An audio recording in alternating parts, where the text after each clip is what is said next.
Here are some tips for building your very first open class car. These are some little tips and tricks for your open class cars. So if you're building an open class car like I am here, you're going to find a lot of these tips useful. Now, for all of you experienced racers out there, you probably know a lot of these tricks already, but for all of the newbies out there who are building their first open class vehicle, this is a nice introduction to the open class methodology. So we want to try to build everything in a way such that it optimizes the speed and the cornering ability of the vehicle. So how do we do that? So there are some things to try. For one thing, you want to make sure that you're using a hollow propeller shaft versus the regular propeller shaft that you normally get in the kits. You want to also make sure, and you can kind of see it here, maybe a little bit, but this is tapered on the ends. And what I've done was I took my pliers and I basically nipped off at a 45-degree angle all 8 of these little gear teeth on the very top on both sides. So what this will do is, if you place it in here like so, you will see that the tapered part is aimed that way, and basically there's a lot less interference, a lot less potential contact between the gears and the top of the propeller shaft, the pinion on the top of the propeller shaft. You don't want that corner edge to be hitting all the time, or at any time, any of the parts inside the vehicle. So in order to alleviate that and reduce that potential hitting of various components, you want to basically nip off at a 45-degree angle the top part of each of these pinions here. So that's one thing. Second thing, as you may have noticed, I'm using a carbon reinforced gear. Now these are great if you are thinking about a long-term possibility for this car, because these pink gears, these are cool, but they will wear out over time. So how much time is that? Could be a number of races, could be like a dozen races before they start beginning to wear out. But really, these gears should last quite a while.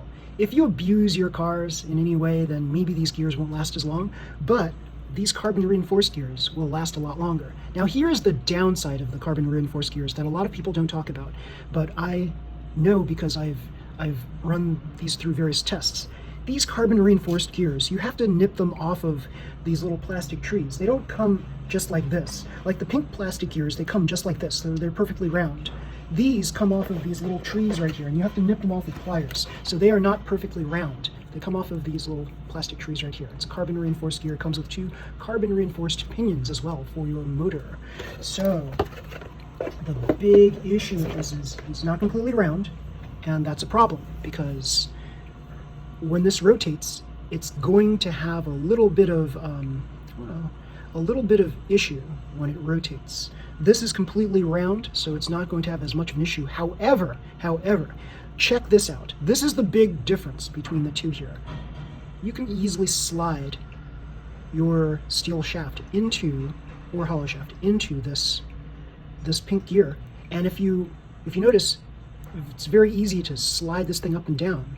So you can even notice, you can feel it. You can't necessarily see it, but there's a little bit of waggle right there. You can wiggle it inside. So this hex hole inside the pink gear is actually a little bit too wide. So if you take a look at this, you can't slide this up and down easily. You can feel some resistance here. So this hole is a lot smaller than on the pink gear. So this is fitting snugly on here. This is not going to move as much. And because it's not moving as much, you're going to get a more efficient roll.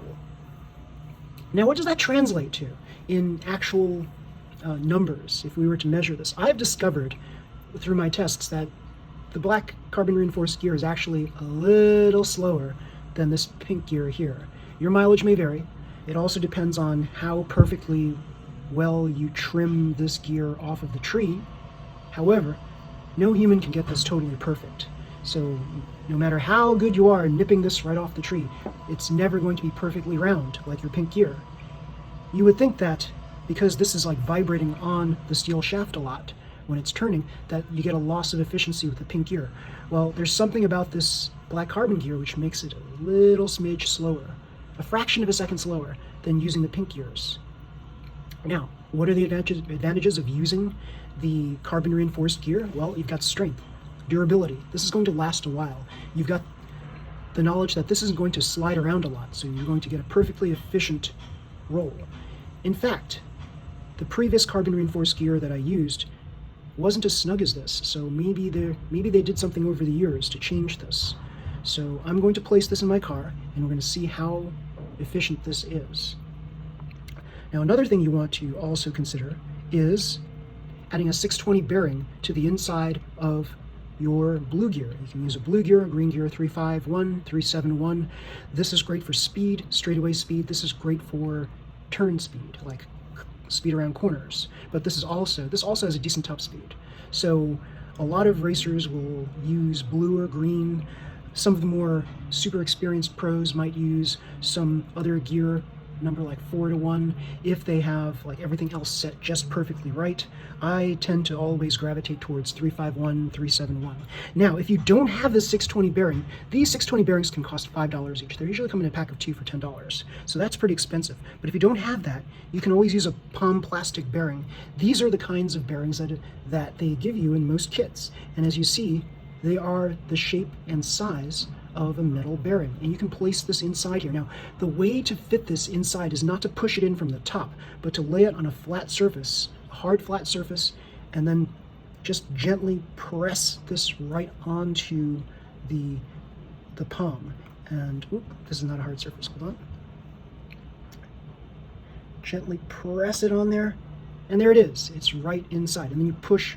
The rest of it is just pushing it inside, making sure that it's snug on the inside, so that it's perfectly flat. Oh, it looks like mine did not get perfectly flat. I'll have to remove it and try again. But yeah, that's basically how you do it. You want to get these plastic bearings in there perfectly flat. So this is the way I do to try to push these out. You can easily use your hex wrench to push it out. And you want to inspect it, make sure that you haven't damaged the hole on the inside, because the hole on the inside is what this axle is going to be spinning on. So you want to make sure that you don't agitate anything inside the bearing. So, palm plastic bearings versus metal bearings. Big difference? Speed difference? Yes, there is a speed difference.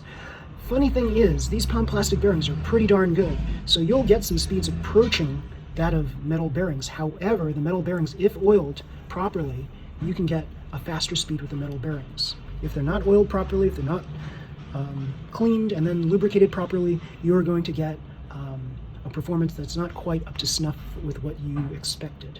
So yeah, you can even get a metal bearing could even be slower than a plastic bearing if the metal bearing was not cleaned and oiled properly. And sometimes leaving oil inside of a bearing for too long of a period of time, that will slow down the bearing. That grease will just cake up and turn kind of like mushy, and it's just not going to be a very smooth bearing. So you want to make sure that you continuously clean and re-oil these bearings every now and again. You don't necessarily have to do this after every race, but some people do, especially the highly competitive people.